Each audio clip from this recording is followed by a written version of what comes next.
Deer rifles. Guys, it doesn't take a cannon.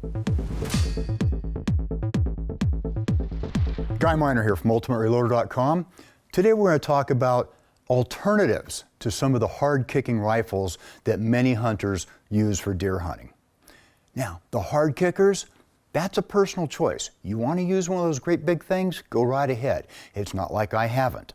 But there's an alternative. In fact, there's a lot of alternatives, and they make a lot of sense. I often hear from the guys, well, yeah, those little cartridges are great for, women and kids or brand new shooters. I mean, they are. Does that mean they're less effective when a seasoned hunter uses them? I don't think so. People tell me that they're more powerful cartridges kill quicker. Really? It's hard to beat instant. Real hard to beat instant. Deer are medium game. Deer are all over, coast to coast. They are the most commonly hunted large game or medium game, whichever you want to look at it, here in the United States and probably throughout most of North America. Medium game, we're not talking big bone, giant 700-800 pound bull elk. No, we're talking deer. We talk down in some places where I've lived, in Virginia, for instance, 100, 125, 150 pound deer, whitetail was kind of the norm. And then you get out in other places in the Rocky Mountain West, you've got some big mule deer, 200 plus pounds, no problem. I've heard stories of 300 plus pound mule deer. Also, the great big northern whitetails, and on up into, from our Midwest and on up into Canada, Alberta, those whitetails can be huge. But you know what? You still don't need a hard kicker to put them down. We'll look at some lighter ones, including the 22s, the 6mm, the 25s, the 264s, the 270s, 7mm, and up into the 30 calibers. There's light recoiling alternatives in all of those. On the light side, yeah, there's an AR-15 on the set. There's an AR-15, 16-inch barreled AR-15. Has it taken deer? Yes, it's in 223. 55 grain soft point bullets, down and out.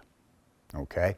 Doesn't mean I would necessarily recommend it for everybody, but it works. And all of the bullet manufacturers make some kind of a deer bullet for the 223 these days, something that will work very well. It's maybe a little tougher than the varmint bullets. We'll get into bullet selection here in a bit.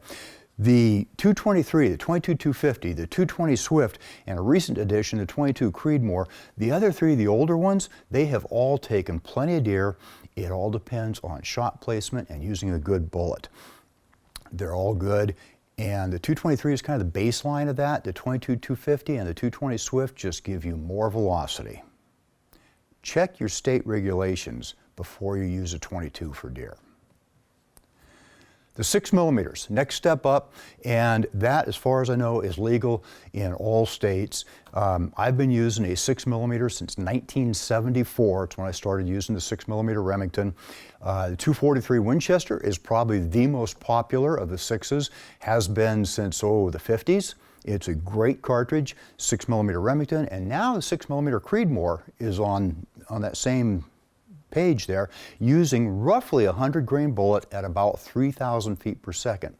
All of them can kill deer like lightning. Good bullet where it belongs. Take a look, if you will, at the 6-Dasher and the 6GT and similar cartridges like that. They may offer what you need for your deer hunting. John, my son, his last buck was taken up in Okanagan County after a wonderful stalk that I got to follow him with, and using my 50-year-old 6mm Remington. Dumped that deer just fine. I call the 25s neglected. At one point, they were extremely popular throughout the United States as a deer cartridge, running from some rather small 25 calibers on up to the bodacious 257 Weatherby Magnum. Right now, you can still find guys out there with a 250 Savage, excellent deer cartridge, 257 Roberts, revered by many. My personal favorite, the 25-06, which has taken a lot of deer. 257 Weatherby, way ahead of its time, I think. Incredible ballistics, and that was back in the 40s it came out, as I recall. Very, very fast, high velocity cartridge, and it will definitely drop deer. More recent times, 25 Creedmoor has appeared. Gavin has built one of those, and it also is a viable alternative. The 25s are very capable of taking any doggone deer you want. Typically, with my 25-06, I'm running either a 100-grain bullet at a little over 3,300 feet per second, or a 115 at about 3,150. One of those two, either way, works out very well. I've had a lot of success with that rifle in both Wyoming and Washington on mule deer, and it's also done a fine job on antelope as an aside. They don't kick much, flat trajectory, easy accuracy. That's what I like about these light kicking ones. These days, the good 6.5 Creed kind of woke everybody up to the 6.5s or 264s, as we would call them in inches. And the 6.5 Creed came on the scene, oh gosh, probably close to 20 years ago. I'm not sure exactly when it hit the scenes as a target cartridge, and it didn't take long for hunters to start picking up on the fact that that 6.5 Creed, light recoil, excellent accuracy, and lethal results on game. Now, people have pushed it way, way, way beyond deer. They've taken elk and moose and the great big bears. Okay, fine, you know, that's the hunter's call on that, I think. For me, I'm very comfortable with the 6.5s on deer for sure. Get into the more powerful ones, the 264 Win Mag and the 6.5 PRC. I'd have no trouble hunting elk with either of those, no problem at all. 260 Remington gets kind of a short notice anymore. It was a good cartridge that I think Remington maybe didn't push as hard and as well as they could have. Very, very good cartridge. 6.5 by 55, that started things out in the 6.5 world back in the 1890s, and it's still an excellent cartridge. Gavin used his 6.5 Creed a couple of years ago, took a pretty good bear not far from here. 270s. Long and American cartridge. Boy, the 270 Winchester came on, and despite Elmer Keith talking bad about it, it made some big, big waves in the deer hunting world. It is still very capable. You're talking a 130-grain bullet at over 3,100 feet per second. It will definitely drop deer, and it's capable of more than that. Weatherby took a look at that when he came on the scene with his line of belted magnums, and he decided to bump it up a little bit, get more velocity out of the same bullets. He had a habit of doing that, and he did it well. Lately, we've got the 6.8 Western, which I don't know much about. I do know a little bit about the 270 Weatherby because Gavin has one, and we've messed around with it up here. It is a fine rifle, doesn't kick much despite the fact that it says Magnum on it. It's still a rather light bullet. No big deal to shoot that. The 7s. 7x57 started off way back when. We first bumped into that, of course, in the Spanish-American War. Holy cow, that was a long time ago. Lately, we've got the 708, which is very similar ballistics to the 7x57, much more modern package, and for a long time it was the darling of the silhouette shooters. 280 and 280 AI. I didn't know much about the 280 and the 280 AI until maybe 10 years ago or so. The 280 has been out there for a long time, kind of crippled its ballistics with some of the rifles it's been chambered in. 280 AI, I hate to admit it, as a 7mm Magnum fan, 280 AI comes that close to the ballistics I get out of a Magnum, burning a lot less powder. And the 7 Magnums, and people will go, hey, you're calling a 7 Mag light recoiling? In comparison to a 300, yes. I found that I can shoot a 7mm Magnum quite well, and I have, whereas with the 300 of the equal weight, I wasn't handling it nearly as well. I actually tried the 300 for a number of years, shot some game with it, liked it, but it was beating me up a little more than I felt like dealing with. Went to a 7 Mag, it was like magic. All of a sudden I was shooting great again. Took my last game with a 7 Mag in 2020. I shot a mule deer after a wonderful stock, only about a 150-yard shot. I could have done that with any number of cartridges, but dropped him with one Sierra Game King. That was a real nice, satisfying stock. I'd seen the deer at over half a mile and close to 150 yards for the shot. The 30s, American 30s, people love them. 30-30 Winchester. Last deer I shot was less than a year ago, and that was with a good old 30-30 Winchester with one of Hornady's new flex tip bullets. 170-yard shot, dropped it in one shot. I was real happy with that. Couldn't have been more pleased. 300 Savage, picks up on the 30-30 and moves way beyond it. That's another cartridge that was ahead of its time. It was the inspiration for the .308 Winchester, which is a wonderful deer cartridge. I don't think anybody could argue it's not. Up close or out there far, it does a fine job. 30-06, kind of the .308's older, bigger brother. Now I've taken the 30-06 and pushed it to elk and even grizzly, but we're talking deer here. For deer, if you want a light recoiling 30-06, we're hand loaders here, right? That's what this channel is all about, hand loading. Lighter bullets, lighter bullets. I found this year using some 130 grain bullets, moving them real fast, over 3,100 feet per second. Recoil was substantially reduced, accuracy was great, and performance on target was great too. 300 Magnums. A lot of guys use them for deer, especially for mule deer, and they'll do that because they want the same rifle for elk, moose, and deer. Mule deer get pretty big, sometimes the ranges are pretty long. 300 Magnum makes a certain amount of sense, but in my book, it is certainly not a soft recoiling cartridge. It will definitely do the job. I've had amazing success, by the way, with my 30-06 over the years. I've pushed that a lot. Other larger calibers, not necessarily larger cartridges, larger calibers, bigger bore. 338 Federal, almost nobody even talks about that one anymore. It's just a .308 that was enlarged to take 338 caliber bullets. Excellent on taking game. The .35 Remington has been around for about forever, and the new 360 Buckhammer essentially duplicates the ballistics of that .35 Remington. Very, very similar. Both of them should be really good. The Buckhammer hasn't really been proven yet a whole lot. It hasn't been around real long, but it's going to do what the .35 Remington did, which is be a hammer on deer. 358 Winchester. What a great cartridge. Again, the .308 necked up to .35 caliber. Got a friend of mine who uses it for elk, black bear, mule deer. He has taken, my last count, over a dozen elk with that rifle. Great within its range and not real hard kicking. Now, I've got 35 Whelen on that list. Okay, 35 Whelen max loads is rough. That is a very lively rifle to hang on to. But you don't have to load it that hot, okay? And that is what the 358 is a little short of. It's not at that same power level as the Whelen. So I would leave the heavy duty loads for things like, you know, things that could eat you and trample you and that sort of thing. And we can hunt deer with a lesser load in the 35. The good old 3855, that is about as gentle a cartridge as you can get, but it still throws a big bullet, 200, 220 grain.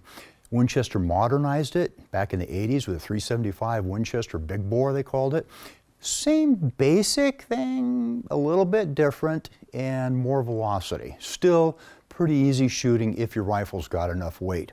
44 Magnum, kicks like a beast in a revolver, not in a lever gun. You get that 10-shot magazine full of 240 or 300 grain projectiles, and you have got yourself a fairly easy to handle, effective, short-range cartridge. 4570, everybody out there is raising their eyebrows. That's a big cartridge, yes. That looks like healthy recoil. It's got some suds. If you load that 400 grain bullet up to close to 2,000 feet per second, you will know you have touched off something really powerful, but you don't have to do that. How about a 300 grainer at 1,600 feet per second? Still going to work great. So there may be others out there. Those are the ones I know about. Bullet selection is incredibly important for your deer hunting. I've seen complaints of too rapid expansion. I've seen complaints of too much penetration. So either way, overexpansion, underexpansion, and too much penetration. Pick a good bullet that's suitable for the velocity your rifle generates and the range you anticipate taking your deer at. I have two things in mind when I'm looking at a cartridge for deer hunting. One, I want to make a quick kill. Two, I want usable meat, because that's a really good byproduct of deer hunting, steaks, all right? So that's important to me, and I think it's important to most deer hunters out there. Shot placement and accuracy are aided by these smaller, less powerful, light recoiling cartridges. Shot placement and accuracy. You can make that happen easier if you're not getting beat up by your hunting rifle. I like to practice a lot with my hunting rifle and my hunting loads. so I don't want one that's going to beat me up if I'm shooting a couple of hundred rounds for practice. Great options out there. Barnes TTSX. Barnes conquered some of their earlier issues with some of their bullets a long time ago, and for nearly 20 years, I think, the TTSX has been doing a superb job in the deer fields as well as for bigger game. Berger VLD surprised a lot of people. A lot of people still don't like it. I do like it. I've shot 3 mule deer with it, all down like that, just very, very quick. Hornady FTX, that revolutionized things in the lever action field by being able to safely use pointed bullets in the lever actions. It's made for deer, absolutely. Their SST, their ELDX, the good old interlock, and the copper zinc alloy CX, all real good bullets for game, including deer, of course. In Sierra, it's really hard to go wrong with their Pro Hunter, their Game King, or their new tipped Game King, which I have loaded up in my 6.5 Creed this year. Recoil's important. You go from the real mild 223 down on one end all the way on up as far as you want to go. Personally, for deer, I stop about 30-06. That's about as much as I want to shoot for deer if possible. I shoot them with a 300 PRC or a 300 Remington Ultra Mag, go right ahead. Take note that we did put the 30-06 and the 6mm Remington on the Recoil rig. And what we found out was that the 30-06 had roughly 4 times the peak recoil of the 6mm Remington, both with deer loads. Key factors for reducing the recoil: cartridge and bullet weight, the powder charge. So your cartridge, what its bullet weight is, and the powder charge all have a lot to do with that, and as hand loaders we can change that. Rifle weight, a heavier rifle in the same power level recoils less. Muzzle brake, that's something that I haven't used a lot. Got one on the 6.5 Creed, which doesn't really need it, but it's there. It works out real well. Suppressors will actually tame down your recoil, and they keep things nice and easy on the ears too. A good recoil pad.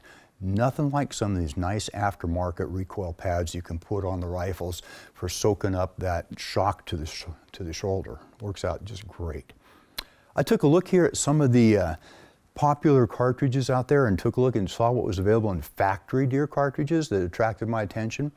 Down in 223, I noticed the Barnes Vortec 55 grain TTSX at about 3,200 feet per second. Looks real good for deer to me. Barnes 243, 80 grain TTSX. Notice that they go pretty light on that to keep the velocity up for good expansion and that flat trajectory out to 300, 350 yards. Berger makes a great 6mm Creedmoor cartridge with the 108 grain Elite Hunter. I've used the Elite Hunter, a bigger one, worked like dynamite on a deer chest. Whew, yeah, fantastic. Very accurate too. The 6 Creed and the 6.5 Creed, very easy to get good accuracy out of them. Hornady's 6.5 Creedmoor, their 143 ELDX in a factory load. That's the same bullet Gavin used to take his black bear a couple years ago, and it is intended for deer-sized game. It does a fine job on that. The good old 308 Winchester, 168 grain tip Game King, that's going to take care of any big muley or whitetail that has ever walked. In conclusion, there is nothing wrong with using a more powerful rifle. You love your 300 Magnum, go for it. You love your 338 Win Mag, go for it. No problem at all. They will do a good job. They're just going to kick a little bit more. The lighter recoiling rifles, easier to make good hits, less recoil, better practical accuracy in the field for the hunter. So what I want to know is, what are you using for a deer rifle? Are you using one of the real light kicking cartridges? Using something a little more intense? You know, it's your call. I want to know, and drop a comment. We'll have a discussion about that, and that means it's time to wrap up this video. I hope you enjoyed this video. Don't forget to like and subscribe. Also, we're on Facebook, YouTube, Rumble, where we've got unrestricted content, and Instagram. Make sure to follow us on all those channels. Ultimate Reloader also has a commercial solutions division serving law enforcement, the military, and the gun industry. We have some unique capabilities, including a comprehensive suite of recoil testing and evaluation capabilities, trigger profiling, and more. If you're interested in custom rifles like what we build here on the channel or gunsmithing services, you're going to want to go to rifles.ultimatereloader.com and get on the wait list. If you want to learn lucrative gunsmithing like what I show here on the channel, including building custom rifles and Cerakote plus a whole bunch more, you're going to want to check out the Colorado School of Trades, schooloftrades.edu. Thanks again for watching.